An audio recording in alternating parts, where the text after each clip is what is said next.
2020년 여름특강 복음의 능력에 오신 여러분 주님의 이름으로 환영하고 축복합니다. 이 시간을 통해 짧은 4주의 시간이지만 다시 한번 복음의 내용을 우리가 배우고 그 능력으로 살아가는 법과 인생의 위기와 영적인 침체들을 돌파할 수 있는 저력을 확보하는 시간이 되었으면 좋겠습니다. 중국 북동부에 모소대나무라는 특이한 대나무가 있습니다.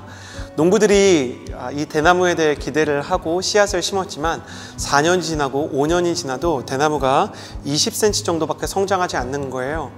이 나무는 아무래도 재배할 만한 나무가 아닌가 보다 실망한 농부들은 이 나무의 재배를 포기했지만 4년이 지나고 5년이 지났을 때 농부들은 놀라운 일을 보게 됩니다.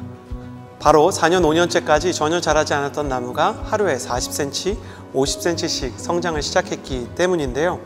이 문제가 신비했던 식물학자들은 모소대나무에 대해 연구하면서 특이한 사항을 발견하게 됩니다. 이 나무는 사실 4년에서 5년까지 뿌리만 내리는 나무였던 것이죠. 사람의 눈으로 보이는 지상으로는 상당히 미약한 성장을 하고 있었지만 사람의 눈에 보이지 않는 땅속 지하세계에서 깊은 뿌리를 내리며 더 높은 성장을 위해, 더 빠른 성장을 위해 준비하는 시간을 가졌던 것입니다. 오늘 복음의 능력 첫 번째 시간, 창조의 하나님에 대해서 나누는 시간에는요, 우리의 정체성과 뿌리와 토대가 되시는 그 하나님의 창조의 메시지를 나누기 원합니다. 이 메시지를 통해 여러분의 영혼의 뿌리가 견고해지는 시간이 될 줄을 믿습니다.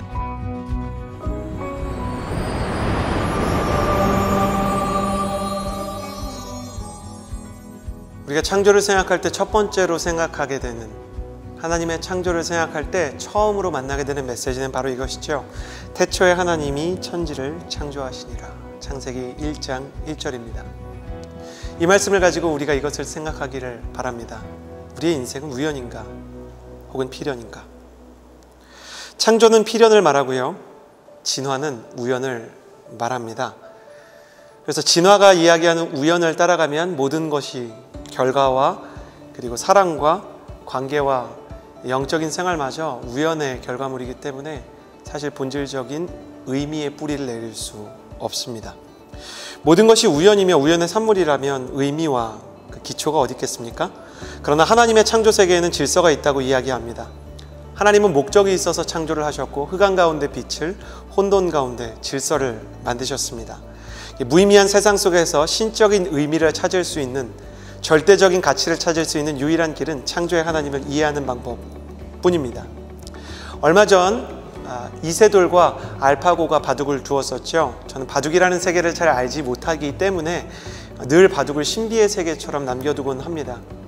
어느 날 바둑에 대해서 생각하고 있었던 때에 동료 목회자 한 사람이 바둑의 복기에 대한 이야기를 했어요. 여러분, 바둑에서 복기라는 것을 아십니까? 흑과 백의 승부가 갈린 이후에 모든 돌을 다시 자신의 바구니 안으로 되돌린 후 첫 수부터 승자와 패자가 수를 하나하나 다시 두어보는 것입니다. 저는 그 장면을 보면서 퍽 신기하게 느껴졌습니다. 도대체 어떻게 저 기사들은 자기가 뒀던 수를 처음부터 끝까지 다 기억하는 것일까? 내 눈으로 볼 때는 똑같은 검은 돌, 똑같은 흰 돌일 뿐인데 저것을 어떻게 기억할까? 이에 대해 한 목회자와 대화를 나누던 도중 흥미로운 사실을 알게 되었습니다. 조훈현 구단이 이런 말씀을 하셨다는 거예요. 복기가 어떻게 가능합니까? 라는 기자의 질문에 바둑 기사에게 무의미한 수가 없기 때문에 처음부터 끝까지 다시 둘 수 있는 것입니다 라고 했다는 거예요. 우리의 인생을 창조하시고 종말에 이 모든 역사의 문을 닫으실 하나님의 입장에서 생각해보면 우리의 인생도 우주의 역사에도 무의미한 돌은 없을 것입니다. 그러므로 우리의 삶의 모든 의미와 근거는 우리의 인생의 수를 하나하나 두시는 하나님께 근거해 있고 그 하나하나의 수가 언젠가는 신의 한 수로 기록되는 때가 올 것입니다. 그렇다면 하나님께서는 세상을 왜 만드셨는가? 성경은 하나님께서 세상을 사랑하셔서 만드셨다라고 이야기합니다. 화가가 자기 그림을 사랑하듯이, 감독이 자신의 영화를 사랑하듯이 하나님은 당신의 작품인 피조 세계와 인간을 사랑하십니다. 얼마나 사랑하셨는지 하나님의 걸작품인 인간과 세상이 죄로 인해 붕괴될 위기에 처했을 때 하나님께서는 시간 안으로 들어오셨죠. 이재훈 목사님께서 나눠주신 말씀의 일부를 인용합니다. 목사님께서는 이런 설교를 하신 적이 있어요. 하나님께서 태초에 가장 먼저 거룩하게 한 것이 무엇일까? 네, 우리는 사람이나 공간, 직업을 거룩한 것으로 생각합니다. 목회자라는 직업 혹은 교회라는 공간 혹은 어떤 물건이나 특별한 사람들. 그런데 하나님께서 처음으로 거룩하게 하신 것은 이것입니다. 창세기 2장 3절을 보면 하나님이 그 일곱째 날을 복되게 하사 거룩하게 하셨으니 이는 하나님이 그 창조하시며 만드시던 모든 일을 마치시고 그날에 안식하셨습니다. 하나님께서 일곱째 날을 복되게 하시고 거룩하게 하셨다라고 이야기합니다. 우리가 창조의 하나님의 질서를 생각할 때 하나님께서 처음 거룩하게 하신 대상이 나오는데 그것은 사람이나 직업이나 장소가 아니라 시간입니다. 하나님은 시간을 거룩하게 만드셨기 때문에 우리가 하나님의 거룩하심과 그분의 창조의 의미를 온전하게 이해하는 소통에 들어가기 위해서는 하나님 앞에 구별된 시간을 가져야 합니다. 하나님은 이 구별된 시간을 통해 사람과 하나님이 만나기를 바라셨습니다. 그리고 우리에게 구별된 시간을 남겨 하나님을 만날 시간, 하나님께 집중할 시간을 남겨두라고 말씀하셨죠. 저는 이 창조의 하나님을 만나게 되는 시간이요, 이 첫 번째 강의를 통해 우연밖에 없다고 이야기하는 세상 속에 필연이신 하나님을 만나는 시간이 되었으면 좋겠고, 또 이 순간 하나님 앞에 구별된 시간을 넘어 집중된 시간으로 우리가 이 강의를 듣는 시간을 구별해 드릴 때 주님께서 창조의 하나님의 메시지를 명확하게 주실 것을 믿습니다. 첫 번째 메시지였던 우연인가 필연인가를 넘어 두 번째 메시지를 나누고자 합니다. 두 번째 메시지는 오리지널 디자인입니다. 하나님께서 우리의 창조자가 된다는 것이죠. 하나님께서 우리를 의미 있게 만드셨을 뿐만 아니라 아까 바둑 이야기 때 나눈 것처럼 우리의 인생을 다시 복귀해도 다 기억하실 만큼 하나님은 우리의 삶에 신의 한 수로 계속 개입하시며 우리에게 애정을 드러내셨어요. 그리고 그 하나님께서 시간 속으로 우리를 부르시고 우리의 시간 속으로 당신이 들어오셔서 하나님과 우리가 만날 수 있는 계기를 얻게 되었습니다. 그런데 문제는 무엇이냐면 우리가 우리 자신을 사랑하지 못한다는 것입니다. 하나님은 우리를 사랑하시고 우리를 특별하게 여기지만 우리 자신은 우리를 사랑하는 대신 삐뚤어진 집착만을 붙들고 살아가고 있을 때가 얼마나 많습니까? 자녀를 사랑하는 것과 자녀에게 집착하는 것이 다릅니다. 하나님을 사랑하는 것과 생계와 관계를 다 내팽개치고 종교에만 중독된 종교 중독은 다릅니다. 연인을 사랑하는 것과 연인을 스토킹하는 것은 다른 것이죠. 우리가 우리 자신에게 집착할 때 찾아오는 현상들은 삐뚤어진 자존심, 그리고 밑바닥을 기는 자기 연민, 그리고 우울증과 피해의식, 상처에 대한 번잡한 묵상들입니다. 그러나 하나님은 우리에 대해서 여전히 이렇게 말씀하고 계세요. 창세기 1장 31절 하나님이 지으신 그 모든 것을 보시니 보시기에 심히 좋았더라. 하나님은 집착과 죄로 얼룩진 우리를 불쌍히 여기실 뿐만 아니라 있는 그대로 보기 좋다고 말씀하십니다. 사람이 하나님의 이 음성을 듣지 못하고 우리를 사랑하시는 하나님의 사랑의 속삭임에 우리의 귀를 기울여 경청하지 못할 때 우리는 춤추는 고래가 됩니다. 여러분, 칭찬은 고래를 춤추게 한다는 이야기 들어보셨나요? 고래마저 사람의 칭찬에 춤을 춘다면 사람이야 오죽하겠는가. 같은 사람은 사람의 칭찬과 격려를 통해 얼마나 큰 힘을 얻을 수 있을까라는 의미이죠. 그런데 여러분, 사람의 칭찬에 춤추는 고래를 정말 고래라고 할 수 있을까요? 저는 아울리치를 배를 타고 간 적이 있어요. 동해 바다에서 블라디보스톡으로 가는 배를 타고 갑판에 올라와서 오전에 바다를 보았을 때 제가 난생 처음 보는 광경이 펼쳐져 있었습니다. 동으로도 서로도 북으로도 남으로도 전부 다 바다만 있었어요. 그 장면이 얼마나 광활하게 느껴졌는지 우리는 누가 말할 새도 없이 시킬 새도 없이 찬양을 하기 시작했고 주님의 높고 위대하심을 찬양하는 동안 놀라운 것을 보게 되었습니다. 바로 그 바다 위로 거의 100마리에 가까운 돌고래떼가 헤엄을 치면서 앞으로 나아가고 있는 장면을 본 거예요. 여러분 주변에 혹시 그런 분이 계실지 모르겠는데 저희 팀엔 감수성이 굉장히 예민한 분이 계셨어요. 한 자매님이 고래야 일로 와, 고래야 나랑 같이 놀자, 고래야 너 너무 예쁘다, 이쪽으로 오면 맛있는 거 줄게, 과자를 던져주겠다고 하더라고요. 저는 그때 사람의 칭찬과 경탄에 맞추어 춤추지 않는 고래가 있다는 것을 배웠습니다. 5대양 6대주를 정말 광활하게 헤엄치는 돌고래는요, 사람의 박수 소리에 의해 그들의 경로를 바꾸지 않습니다. 사람의 박수 소리에 의해서 춤추는 고래들은요, 조련사가 던져주는 음식에 길들여져서 억지 묘기를 부리는 아쿠아리움의 소유물들 뿐입니다. 칭찬은 고래도 춤추게 한다라는 책 자체가 칭찬을 통해 사람의 마음을 조종하려고 하는 것이듯, 칭찬을 통해 고래를 길들이는 사람 역시 정말로 그 동물을 사랑하는 것은 아닐지 모릅니다. 이 세대, 특히 대한민국의 크리스천들이 항상 누군가의 기준과 수준에, 또 그들의 기대에 부응하기 위해 자기 아이덴티티를 수많은 타인들에게 맞추며 살아갑니다. 자기 자신에 대한 확신이 없고 스스로를 사랑하는 법을 알지 못하기 때문에 끊임없는 회의와 의심 속에 있는 것이죠. 박수 소리가 나는 곳으로 가야만 안심이 되는 시대.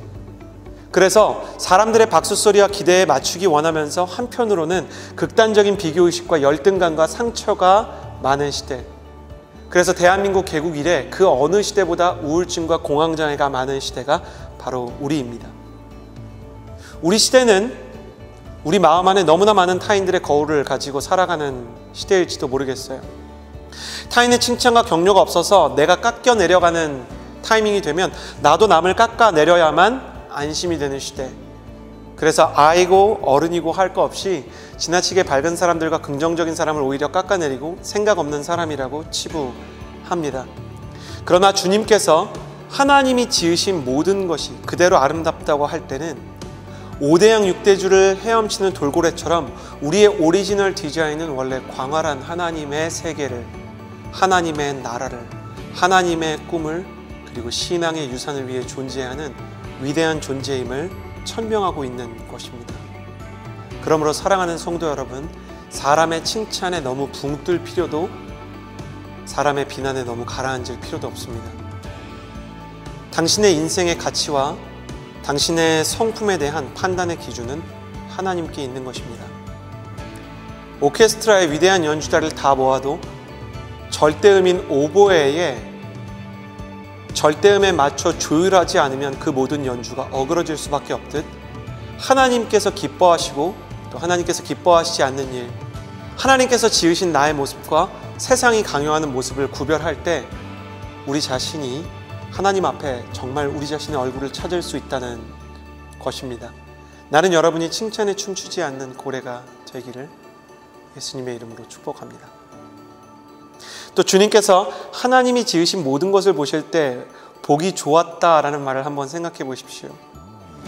하나님이 사람에 의해서가 아니라 보시기에 좋았더라 라는 말씀을 하실 때는요, 이런 의미가 있는 거예요. 주님이 우리를 자랑스러워 하시고 여전히 기뻐하신다는 것이죠. 저는 이 강의를 듣고 있는 그 장로님이나 성도님들에 비해 연륜이 적어서 아직 어린 아이들만 자녀로 두고 있는데요, 이 아이들이 자라가는 모습을 볼 때 하나님을 믿는 사람으로서도 사랑이 부족할 때는 화도 내고 하나님 원하시지 않는 리액션을 할 때가 있지만, 하나님이 제 마음속에 정말 사랑을 주실 때 얼마나 예쁘게 보이는지 모르겠어요. 여러분 그렇지 않습니까? 자녀를 보거나 우리가 손자를 볼 때 그들의 삶 가운데 있는 하나님의 창조의 모습 자체가 너무 예쁘잖아요. 그 아이들이 공부를 잘하거나 그 아이들이 뭔가를 이루지 못해도 있는 모습 그대로가 귀하다고 느낄 수 있는 순간이 정말 은혜 충만할 때 있지 않습니까? 신앙생활에 최대의 축복이 있다면 하나님께서 나를 그만큼 사랑하신다는 것을 경험하는 때가 아닌가 생각이 돼요. 심지어 완전하신 하나님이신 예수님조차 공생의 사역을 제대로 시작하시기 전에 세례를 받으실 때 하나님으로부터 칭찬과 격려를 받으셨어요. 주님께서 분명히 이렇게 말씀하셨죠. 하늘에서 성령을 비둘기같이 내려주시면서 이는 내 사랑하는 아들이요 내 기뻐하는 자라. 예수님은 하나님의 음성 없이도 스스로가 누구인지 아셨어요. 그리고 스스로에 대한 자존감이 명확하셨지만 그럼에도 불구하고 그분 역시 하나님의 눈 안에서 발견되셨습니다. 신앙생활에서 이 음성을 듣는 것이 얼마나 중요한가. 세례의 사건이 지나자마자 예수님을 덮쳐왔던 사건은 사단의 시험이었죠. 사단은 끊임없이 결핍이 있는 사람처럼 예수님을 다룹니다. 배고프면 빵을 만들어서 먹어라. 사람들이 너를 이해하지 못할 수 있으니, 네가 메시아인 걸 모를 수 있으니 성전에서 뛰어내려라. 그리고 너에게 영광과 권력이 필요하면 절하면 주겠다. 그러나 예수님께서 이러한 사단의 물질에 대한 유혹, 안전에 대한 유혹, 사람들의 명예나 성공에 대한 유혹에 전혀 흔들리시지 않은 이유가 있었다면 그분에게는 실제로 결핍이 없었기 때문입니다. 이는 내 사랑하는 아들이요 내 기뻐하는 자라는 말씀 안에 이미 예수님의 마음을 채우고 남을 하나님의 창조에 풍성한 흐뭇함이 들어있었기 때문입니다. 하나님의 창조의 시선을 한 몸에 받는 사람은 사람 때문에 불안하지 않습니다. 하나님의 음성을 하늘로부터 부여받는 사람은 상처받은 과거 때문에 낙심하지 않습니다. 하나님이 지금도 나를 사랑하신다는 것을 알 때 우리는 내일 향한 불안을 일부라도 덜을 수 있게 되는 것입니다. 하나님은 사람을 다 다른 모습으로 지으셨죠. 우리는 남들과 다르다는 이유로 불안함을 느낄 때가 많지만 여러분, 가을 산을 한번 생각해 보십시오.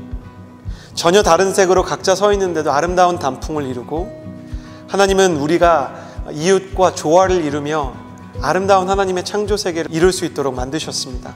그렇기 때문에 꼭 부탁드리고 싶어요. 남이 되려고 하지 마십시오.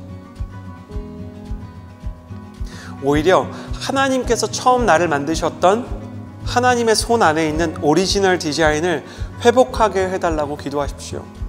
나를 만드신 하나님 안에는 분명 사랑하는 아들이며 기뻐하는 자랑스러운 자다라는 칭호를 받을 만큼의 좋은 은사와 성품들이 숨어 있습니다.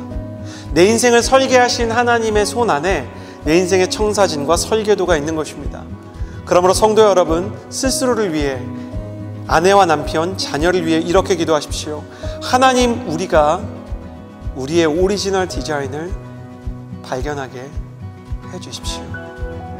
예수님께서 세례 때 하늘에서 들렸던 음성을 저와 여러분이 들을 수 있었으면 좋겠습니다. 이는 내 사랑하는 아들이요 내 기뻐하는 자라. 그 가정은 내가 사랑하는 가정이고 내가 기뻐하는 가정이다. 우리 자신에 대해서도 스스로 그렇게 여길 수 있어야 하고, 우리 자신을 넘어 다른 사람에 대해서도, 이 시대에 고통받는 아이들과 선교지에 있는 영혼을 위해서도 저들이 하나님이 사랑하시고 기뻐하는 아이들이다 라고 말할 수 있어야 할 것 같습니다. 하나님께서 우리에게 부여해 주신 성품도 모습도 내면색에도 다 아름답습니다. 심지어 하나님께서는 우리가 겪었던 상처와 아픔까지 명작으로 만들어내실 것입니다.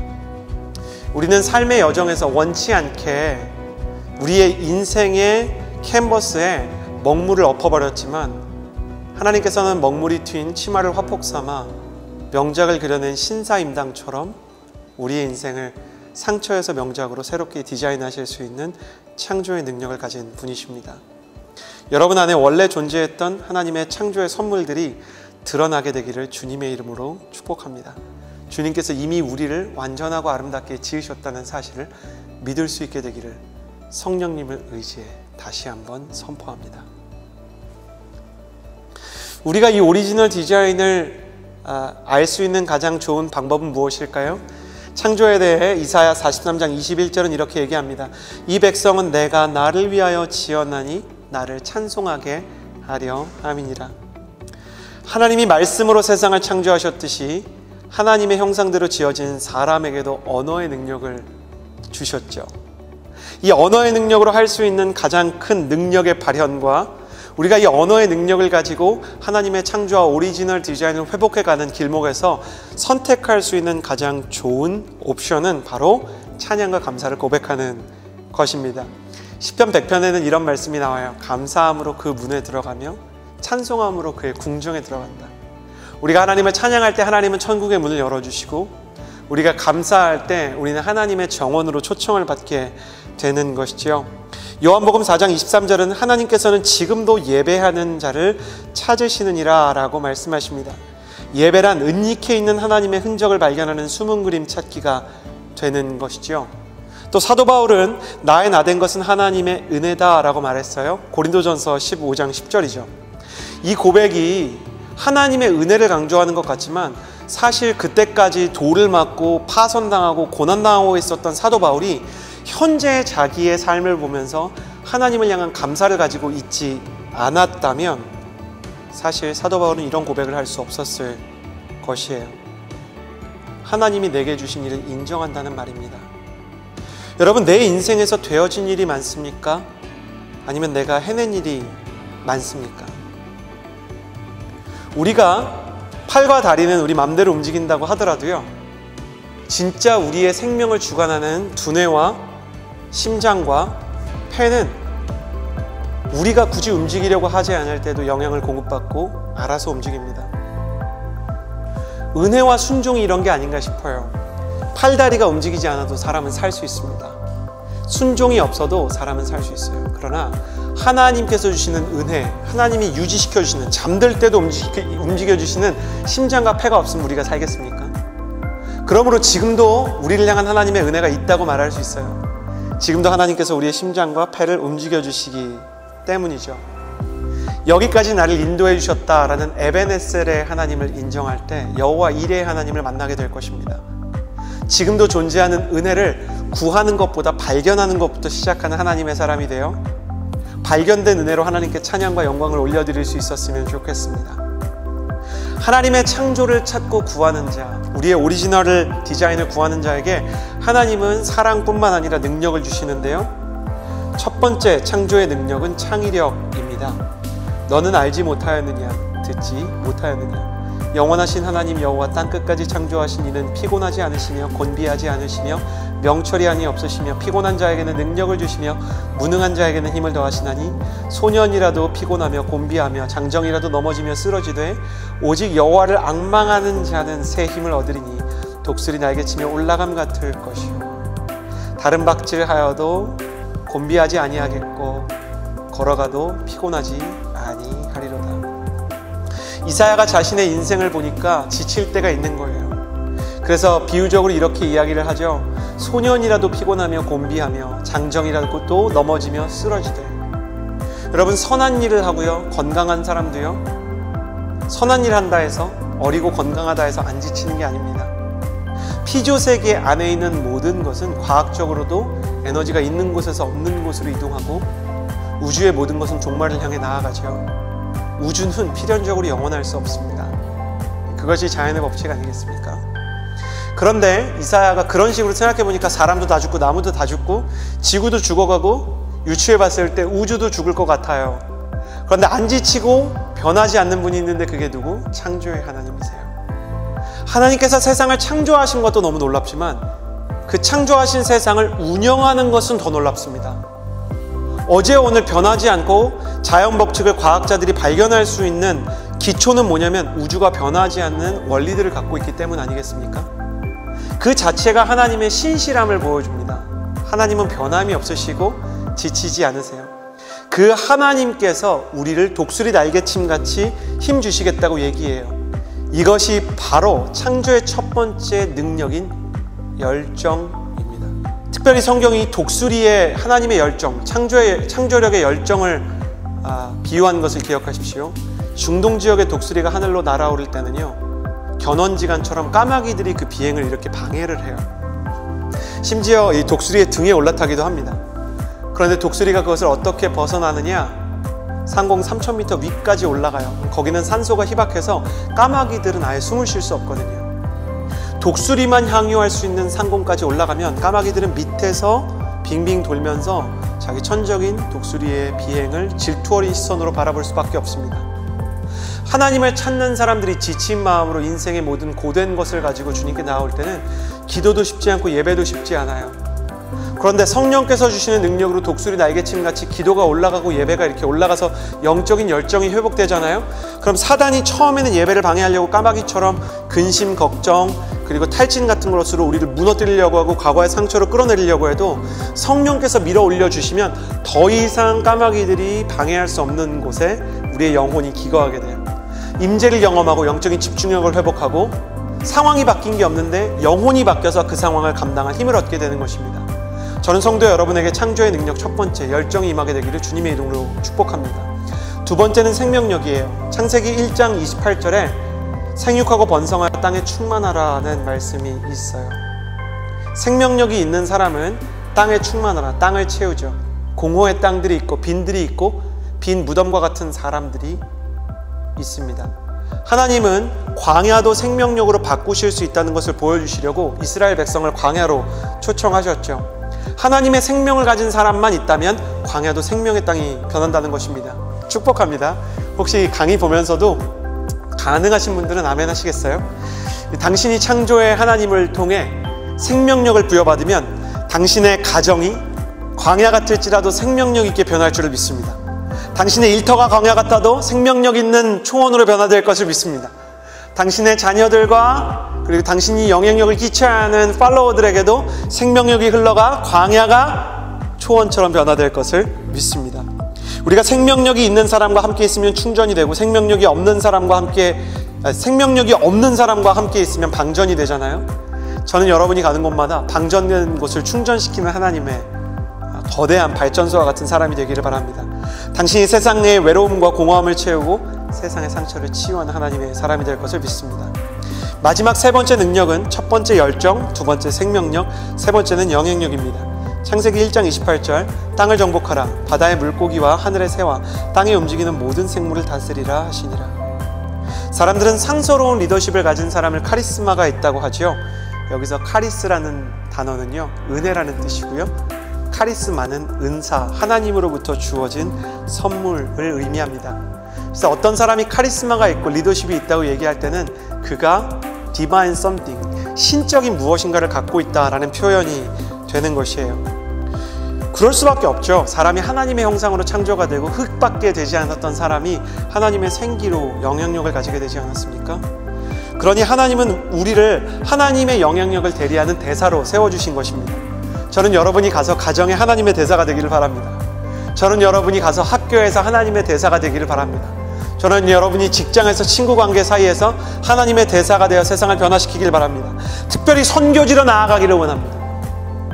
복음이 없는 황무지에 가서 영향력을 펼치고 생명력을 펼치고 열정을 아낌없이 쓰는 창조의 사람, 황무지를 장미꽃같이 광야를 샘터와 같이 바꾸는 오아시스의 사람 되기를 바랍니다. 이 하나님께서 사형리 1월리 기억하시나요? 하나님은 우리를 사랑하시고 우리를 위한 놀라운 계획을 가지고 계십니다. 사실 이 1월리가 창조에 대한 이야기고요. 그 이야기를 길게 풀 수 있는 시간을 가져보았습니다. 여러분을 통해 하나님의 열정, 생명력, 영향력이 드러나게 되길 바라고요. 그것을 위해 하나님 앞에 하나님, 나를 향한 하나님의 설계도 그 오리지널 디자인을 부어주십시오라고 이야기하며 여러분의 과거의 상처마저 신의 한 수로 회복시키는 무의미한 수를 두지 않는 하나님의 복귀를 경험하는 은혜의 사람 되시기를 바랍니다. 창조의 하나님 1강 여기에서 마치게 되었고요. 다음 주에는 창조의 하나님을 넘어 인간의 죄에 대해 또 그 죄를 위해 오신 예수님에 대해 나누는 구원의 예수님에 대한 시간으로 두 번째를 맞이하도록 하겠습니다. 여러분의 인생 가운데 있었던 모든 일들이 새로워지기를 바랍니다. 당신은 절대로 이전과 같지 않을 것입니다.